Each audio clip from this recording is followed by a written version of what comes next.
Assalamualaikum warahmatullahi wabarakatuh. Siapa yang tidak kenal dengan Sunan Kalijaga? Salah satu wali Songo ini diketahui lahir pada tahun 1450 Masehi.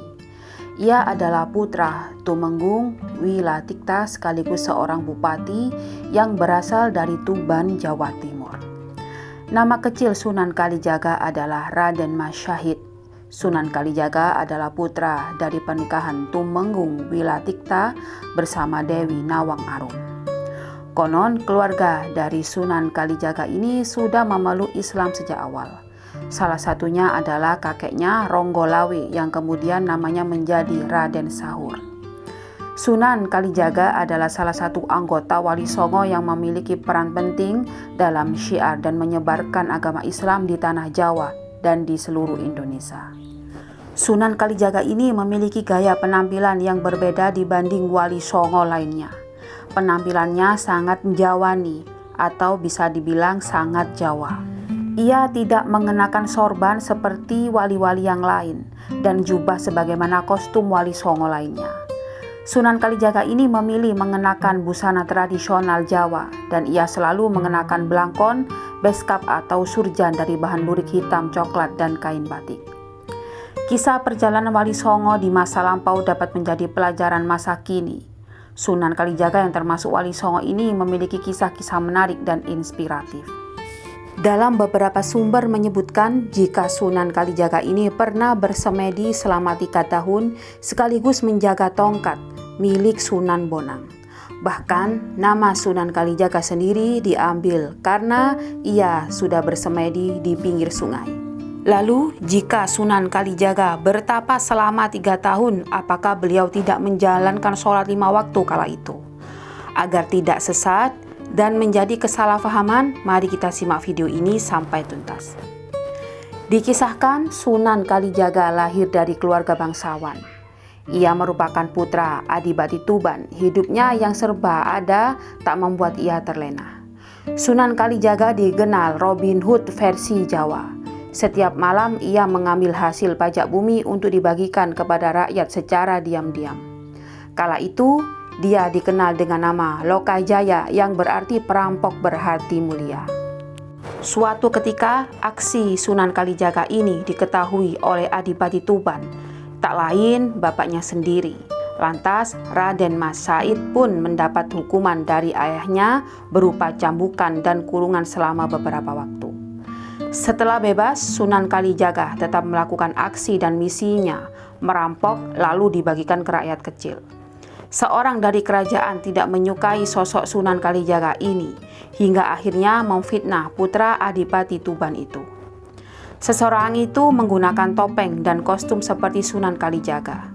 Ia merampok dan memperkosa, kemudian korban melaporkannya kepada Adipati. Tak lain adalah ayahanda dari Sunan Kalijaga sendiri.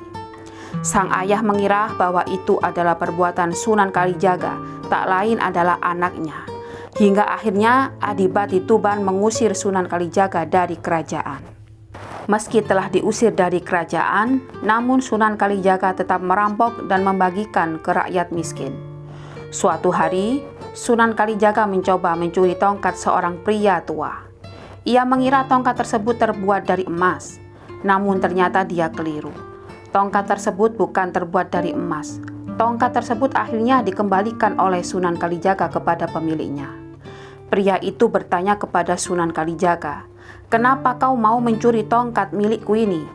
Sunan Kalijaga menjelaskan bahwa hasil rampokannya akan dibagikan kepada rakyat-rakyat kecil. Mendengar niat mulia dari Sunan Kalijaga, namun dengan cara yang kotor, pria itu memberikan sebuah nasihat. Hingga akhirnya Sunan Kalijaga ini menganggap bahwa pria tua itu bukan orang yang sembarangan. Ternyata pria itu adalah Sunan Bonang. Robin Hood Jawa ini pun memohon untuk diangkat murid dari Sunan Bonang. Untuk menjadi murid dari Sunan Bonang, Sunan Kalijaga mendapat sebuah ujian dan permintaan, yakni menjaga tongkat Sunan Bonang di pinggir kali. Sunan Kalijaga melaksanakan ujian tersebut. Ia memohon kepada Allah agar tertidur seperti halnya seorang pemuda di Gua Kahfi saat zaman Rasulullah SAW. Doa Sunan Kalijaga dikabulkan. Ia tertidur selama 3 tahun dan akhirnya dibangunkan oleh Sunan Bonang sendiri, sembari mengumandangkan azan. Kemudian Sunan Bonang mengajak Sunan Kalijaga belajar ilmu agama di sebuah pesantren hingga akhirnya menjadi seorang wali. Kemudian terlepas dari itu, Sunan Kalijaga telah mengajarkan banyak hal tentang Islam, khususnya kepada masyarakat Jawa. Metode dakwanya yang menjaga kearifan lokal membuat ajaran Islam mudah dipahami oleh masyarakat. Selama berguru kepada Sunan Bonang, akhirnya menjadi wali. Banyak karomah yang didapatkannya ketika itu, yang sampai sekarang karomahnya Sunan Kalijaga ini belum ada yang mampu seperti beliau. Lantas, apa saja karomah Sunan Kalijaga yang ketika itu menjaga tongkat selama bertahun-tahun, kemudian tertidur selama 3 tahun? Diketahui Sunan Kalijaga dapat menghidupkan ikan yang tinggal tulangnya saja. Atas kehendak Allah melalui karomah Sunan Kalijaga ini, beliau dapat menghidupkan ikan yang tinggal tulangnya saja karena dagingnya sudah dimakan habis. Selanjutnya, Sunan Kalijaga dapat bertemu dengan Nabi Khidir.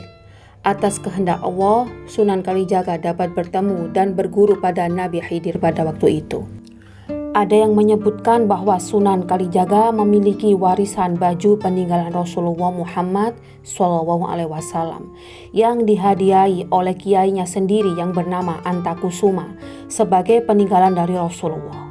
Baju itu konon bisa dapat berubah-ubah warnanya menurut kesukaan yang memandang.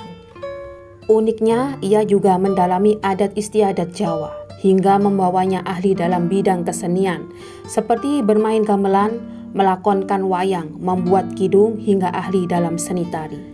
Tidak hanya itu, Sunan Kalijaga diketahui merupakan tokoh yang merancang Masjid Agung Cirebon dan Masjid Agung Demak. Saat itu Raden Syahid sering bersemedi di sungai atau yang bahasa Jawanya disebut Jaga Kali. Namun ada versi lain mengatakan bahwa Sunan Kalijaga berasal julukan masyarakat Jawa yang menyebutnya dengan nama Kodi Joko atau Kali Jogo. Selain mendapatkan julukan Sunan Kali Jogo, Raden Syahid juga terkenal dengan julukan Brandal Lokajaya, yang berarti prihatin melihat kemiskinan di sekitar dalam kekuasaan Majapahit kala itu, sehingga ia bertindak sebagai maling budiman, yakni perampok orang kaya dengan cara mencegatnya di dalam sebuah hutan dan dibagikan kepada fakir miskin.